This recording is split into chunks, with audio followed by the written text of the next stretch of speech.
Praise the Lord.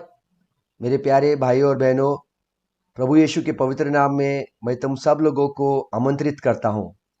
भाइयों और बहनों, आज मैं एक ऐसे विषय पे पढ़ा रहा हूं जो पौलू ने 1 कोरिन्थियंस अध्याय 11 वचन 1 में कहा, तुम मेरी सी चाल चलो जैसे मैं मसीह की सी चाल चलता हूं। हाँ, पौलू यह कहता है, सो तुम लोग वैसे ही मेरी अनुसरण करो जैसे मैं मसीह का अनुसरण करता हूं। भाई और बहनों, हम लोग बाइबल पढ़ते हैं। जब हम लोग बाइबल पढ़ते हैं तब हम लोग बाइबल को जिस तरह से पौलू ने पढ़ाया है, पौलू कहता है किस तरह से हमें पढ़ना है, किस तरह से हमें सीखना है, उस तरह से हम लोग नहीं सीखते हैं।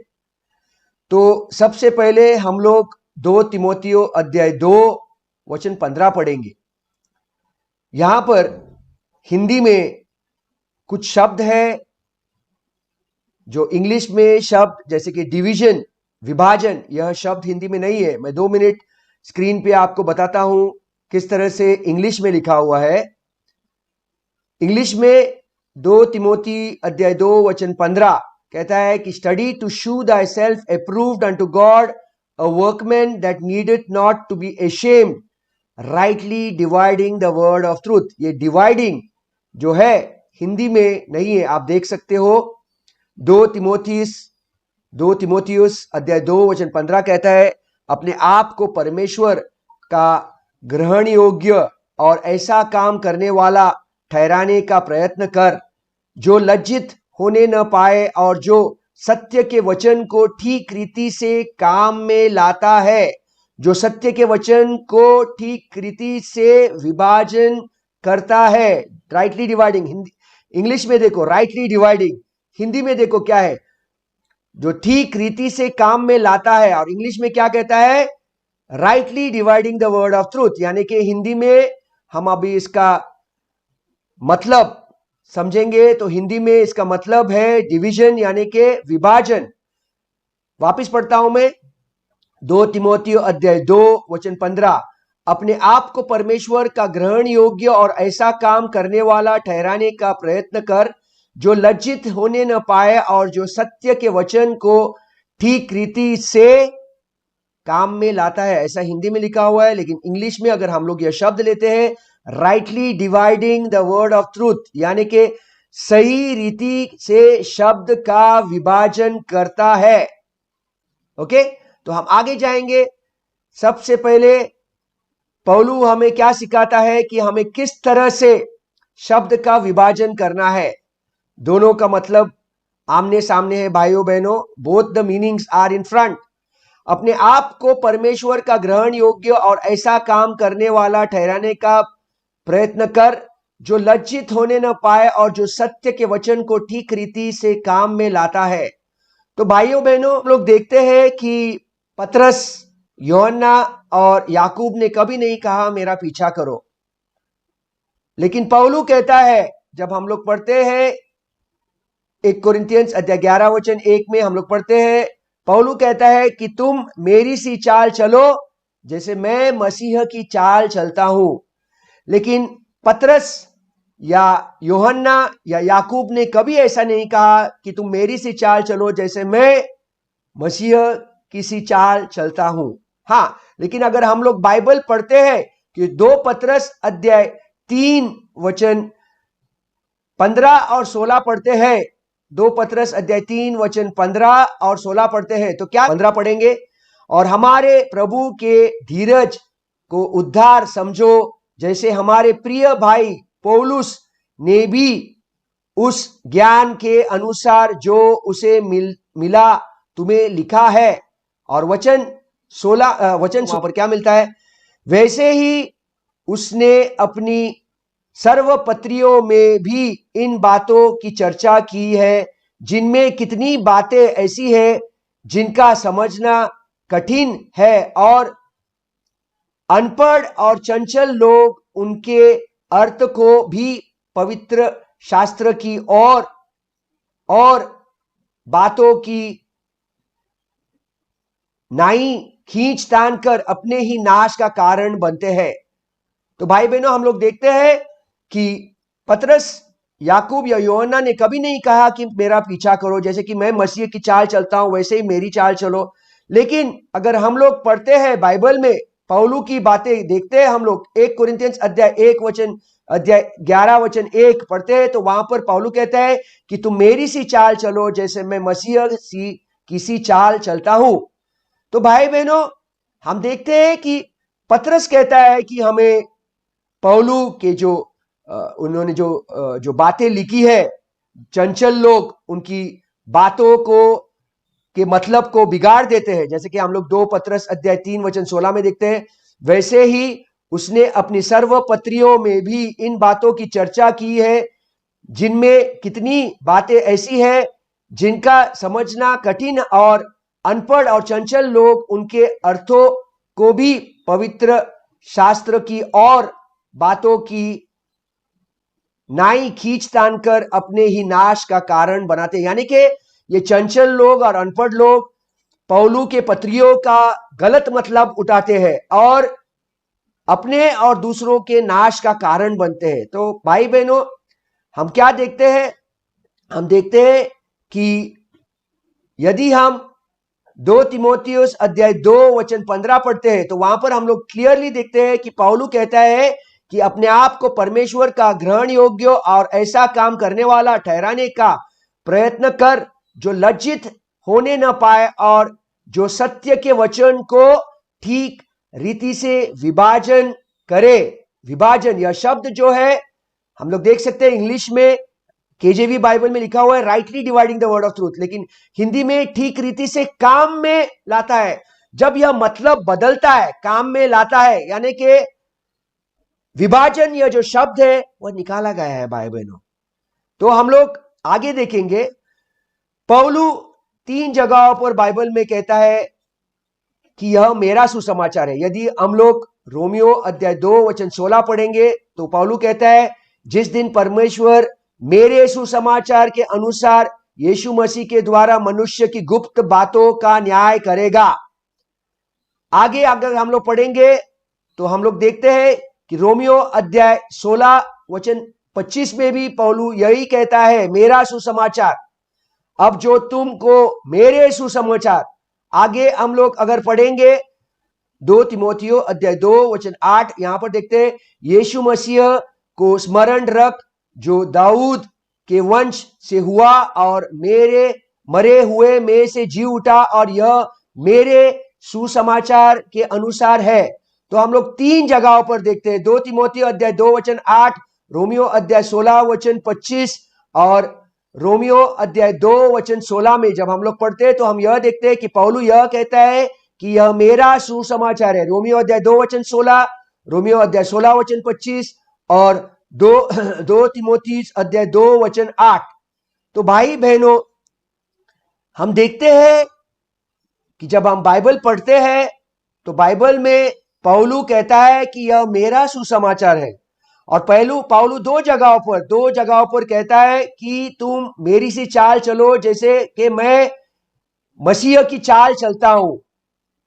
1 कुरिन्थियंस अध्याय 11 वचन 1, 1 कुरिन्थियंस अध्याय 4 वचन 16 और 1 तीमुथि अध्याय 1 वचन 15 में भी हम लोगों को, 16 में भी हम लोगों को यह मिलता है कि पौलू कहता है कि तुम मेरी सी चाल चलो। तो भाई और बहनों, जब हम लोग 2 तीमुथियुस अध्याय 2 वचन 15 पढ़ते हैं तो हम लोग क्या देखते हैं? हम लोग यह देखते हैं कि पौलू कहता है हमें किस तरह से परमेश्वर के शब्द को पढ़ना है, अपने आप को परमेश्वर का ग्रहण योग्य और ऐसा काम करने वाला ठहराने का प्रयत्न कर जो लज्जित होने न पाए और जो सत्य के वचन को ठीक रीति से काम में लाता है, यानी कि सत्य के वचन को ठीक रीति से विभाजन करता है।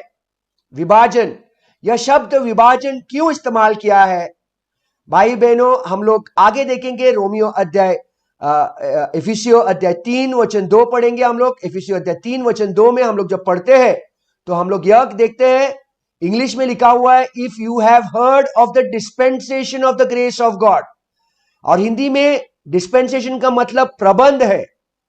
प्रबंध का मतलब क्या है? डिस्पेंसेशन का मतलब क्या है? डिस्पेंसेशन मतलब यह एक ऐसा शब्द से अर्थ जुटाते हैं हम जहां पर कुछ दिया जाता है। जैसे कि अगर आप डॉक्टर के पास जाते हैं तो डॉक्टर जो दवाई देता है वह दवाई आपको डिस्पेंसरी के द्वारा मिलता है। यानी कि डिस्पेंसरी में जब आप पर्ची, डॉक्टर का जो पर्ची देता है तो उसके मुताबिक जो कंपाउंडर होता है वो पर्ची के मुताबिक, जो पर्ची में दवाई लिखा होता है उस पर्ची के द्वारा वह कंपाउंडर दवाई डिस्पेंस करता है। जैसे कि हम लोग इंजेक्शन भी देखते हैं, इंजेक्शन में जब इंजेक्शन लगाते हैं, डॉक्टर जब इंजेक्शन लगाते हैं तब उसको हम लोग, वो इंजेक्शन का जो सिरिंज है उसको हम लोग डिस्पेंसर कहते हैं। डिस्पेंसर यानी कि डिस्पेंसर यानी कि दिया जाता है, यानी कि कुछ भी। अभी हम लोग जब शब्द पढ़ते हैं तो शब्द का सही रीति से विभाजन किया गया है। तो पौलू यही शब्द को डिस्पेंसेशन में जो इंग्लिश में, उसको पौलू हिंदी में प्रबंध, यह शब्द प्रबंध का समाचार सुना है जो तुम्हारे लिए मुझे दिया गया है। आगे अगर हम लोग एफिसियों अध्याय 1:10 पढ़ेंगे तो वही कहता है कि समयों के पूरे होने का ऐसा प्रबंध हो। समय यानी कि खुदा ने जब बातें की, समय समय के द्वारा उन्होंने अलग अलग लोगों के द्वारा अलग अलग समाचार सुनाया। जैसे कि जब खुदा ने उत्पत्ति की पुस्तक में नूहा से कहा कि तुम यह नाव बनाओ। आज खुदा जब बारिश गिरता है, ऐसे बहुत बाढ़ आते हैं, तो खुदा यह नहीं कहेगा कि आज भी तुम नाव बनाओ। जैसे कि उत्पत्ति की पुस्तक में जो खुदा ने कहा है, आज वह शब्द हम लोग हमारे लिए इस्तेमाल नहीं कर सकते हैं। तो अलग अलग समय पर खुदा ने अलग अलग लोगों के द्वारा, प्रेरितों के द्वारा, प्रॉफिटों के द्वारा अलग अलग समाचार सुनाया था। तो भाई बहनों, जो उस प्रबंध में उन लोगों के लिए लागू हुआ था, आज के प्रबंध में हमें लागू नहीं होता है। तो हम लोग यह किस तरह से समझेंगे? बाइबल में पौलू ने कुछ चिट्ठियां लिखा, 13 चिट्ठियां लिखी थी। उन 13 चिट्ठियों का जिक्र उन्होंने जो अन्य जातियों के लोग हैं उन लोगों के लिए यह चिट्ठियों का जिक्र किया है। जैसे कि अगर हम लोग मत्ती अध्याय 15 वचन 24 पढ़ेंगे, आप देख सकते हैं मत्ती अध्याय 15 वचन 24 में प्रभु यीशु क्या कहता है उस स्त्री को जो प्रभु यीशु के पास आता है अपने बच्ची का चंगाई के लिए। उस स्त्री से प्रभु यीशु क्या कहता है? उसने उत्तर दिया कि इज़राइल के घराने की खोई हुई भेड़ों को छोड़ मैं किसी के पास नहीं भेजा गया। यानी कि प्रभु यीशु कहता है कि मैं सिर्फ इज़राइल की खोई हुई भेड़ों के लिए आया हूं, इज़राइल के घरानों की खोई हुई भेड़ों के लिए आया। मैं और आप इज़राइल की खोई हुई भेड़ नहीं है, मैं और आप अन्य जातियों के लोग हैं। वही शब्द पौलू रोमियो अध्याय 15 वचन 8 में कहता है, मैं कहता हूं कि जो प्रतिज्ञाओं बाप दादों को दी गई थी उन्हें दृढ़ करने के लिए मसीह परमेश्वर की सच्चाई का प्रमाण देने के लिए खतना किए हुए लोगों का सेवक बना। कौन? प्रभु यीशु खतना किए हुए लोगों का सेवक बना, अन्य जातीय लोगों का सेवक नहीं बना। लेकिन अगर हम लोग रोमियो अध्याय 15 वचन 16 पढ़ते हैं, रोमियो अध्याय 15 वचन 16, हम लोग जाएंगे रोमियो अध्याय 15 वचन 16 में, तो वहां पर हम लोग देखते हैं रोमियो अध्याय 15 वचन 16 में कि मैं अन्य जातियों के लिए मसीह यीशु का सेवक होकर परमेश्वर का सुसमाचार की सेवा याजक को नाई करूं, जिससे अन्य जातियों का मानो चढ़ाया जाना पवित्र आत्मा से पवित्र बनकर ग्रहण किया जाए। तो पौलू जो था वो अन्य जातियों के लिए चुना गया था, और प्रभु यीशु जो था रोमियो अध्याय 15 वचन 8 में वह खतना किए हुए लोगों को के लिए चुना गया था। यानी कि मत्ती अध्याय 15 वचन 24 के अनुसार जो खतना किए हुए लोग थे वह कौन थे? इज़राइल के घरानों की खोई हुई भेड़ थी। और यह हमको मिलता है मत्ती अध्याय 10 वचन 5 में और मत्ती अध्याय 10 वचन 6 में। क्या कहता है?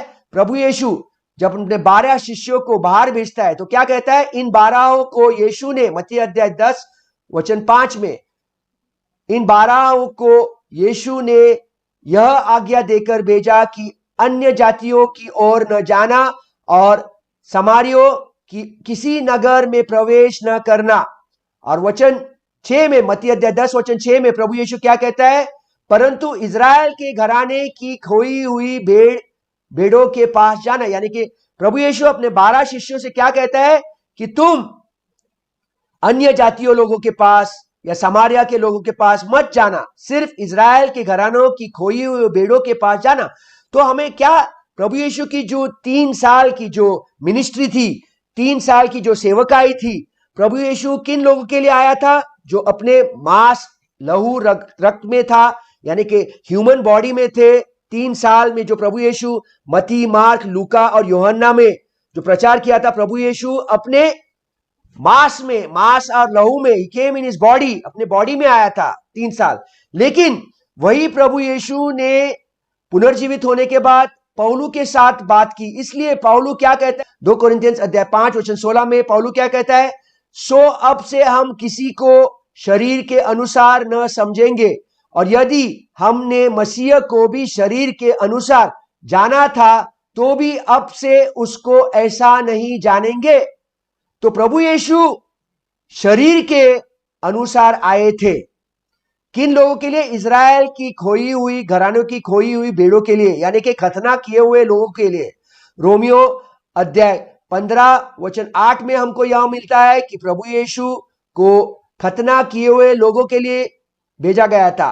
मैं कहता हूं कि जो प्रतिज्ञाएं बाप दादों को दी गई थी, उन्हें दृढ़ करने के लिए मसीह परमेश्वर की सच्चाई का प्रमाण देने के लिए खतना किए हुए लोगों का सेवक बना। यानी कि प्रभु यीशु अपने मांस लहू में, यानी कि जो हम लोगों ने अभी पढ़ा था 2 कोरिन्थियंस अध्याय 5 वचन 16 में, कि हम, पौलू कहता है कि हम अब से हम किसी को शरीर के अनुसार न समझेंगे, और यदि हमने मसीह को भी शरीर के अनुसार जाना था तो भी अब से उसको ऐसा नहीं जानेंगे। यानी कि पौलू कहता है कि प्रभु यीशु को हम लोग शरीर के अनुसार नहीं जानेंगे।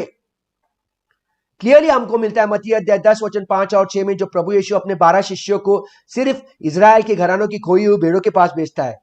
मत्ती अध्याय 15 वचन 24 में प्रभु यीशु स्त्री से कहता है कि मुझे सिर्फ इज़राइल की घरानों की खोई हुई भेड़ों के पास भेजा गया था। और रोमियो अध्याय 15 वचन 8 में पौलू कहता है कि प्रभु यीशु खतना किए हुए लोगों का सेवक बना। तो भाई बहनों, क्या पौलू प्रभु यीशु के खिलाफ बात करता था? नहीं भाई बहनों, जो प्रभु यीशु मांस रक्त में, यानी कि जो हम अभी शरीर के अनुसार जब पहली बार आया था, प्रभु यीशु अपने 12 शिष्यों के शरीर के अनुसार उसने बातें की। लेकिन जब पौलू से उसने अपनी आज्ञाएं बताई तो हमको क्या मिलता है? गलातियों अध्याय 1 वचन 11 और गलातियों अध्याय 1 वचन 12 में हमें क्या मिलता है कि पौलू कहता है, हे भाइयों, मैं तुम्हें जताए देता हूं कि जो सुसमाचार मैंने सुनाया है वह मनुष्य का सा नहीं है। और गलातियों अध्याय 1 वचन 12 में पौलू क्या कहता है? क्योंकि वह मुझे मनुष्य की ओर से नहीं पहुंचा और न मुझे सिखाया गया, पर यीशु मसीह की प्रकाश से मिला। क्लियरली हम लोग देखते हैं गलातियों अध्याय 1 वचन 11 और गलातियों अध्याय 1 वचन 12 में पौलू कहता है, हे भाइयों, मैं तुम्हें जताए देता हूं कि जो सुसमाचार मैंने सुनाया है वह मनुष्य का सा नहीं है। और वचन 12 में, गलातियों अध्याय 1 वचन 12 में पौलू कहता है, क्योंकि वह मुझे मनुष्य की ओर से नहीं पहुंचा और न मुझे सिखाया गया, पर यीशु मसीह के प्रकाशित से मिला। तो यह हमको क्या पता चलता है कि पौलू को, जो 2 कोरिन्थियंस अध्याय 5 वचन 16 में पौलू कहता है, सो अब से हम किसी को भी शरीर के अनुसार न समझेंगे, और यदि हमने मसीह को भी शरीर के अनुसार जाना था तो अब हम उसे ऐसा नहीं जानेंगे। यानी कि पौलू को जो प्रभु यीशु ने बात की वह शरीर के अनुसार वाला प्रभु यीशु जिन 12 शिष्यों से बातें की थी वह प्रभु यीशु ने बात नहीं किया। मरने के बाद पुनर्जीवित होने के बाद, कुछ सालों के बाद पौलू से प्रभु यीशु ने सुसमाचार सुनाया। और पौलू यह कहता है गलीतियों अध्याय 1:11 और गलीतियों अध्याय 1:12 में, क्योंकि वह मुझे मनुष्य की ओर से नहीं पहुंचा और न मुझे सिखाया गया, पर यीशु मसीह के प्रकाश से मिला। ऐसा क्यों कहता है भाई बहनों? क्योंकि यदि हम लोग गलीतियों अध्याय 4:4 पढ़ेंगे तो वहां पर क्या लिखा हुआ है? परंतु जब समय पूरा हुआ तो परमेश्वर ने अपने पुत्र को भेजा, जो स्त्रियों से जन्मा और व्यवस्था के अधीन उत्पन्न हुआ।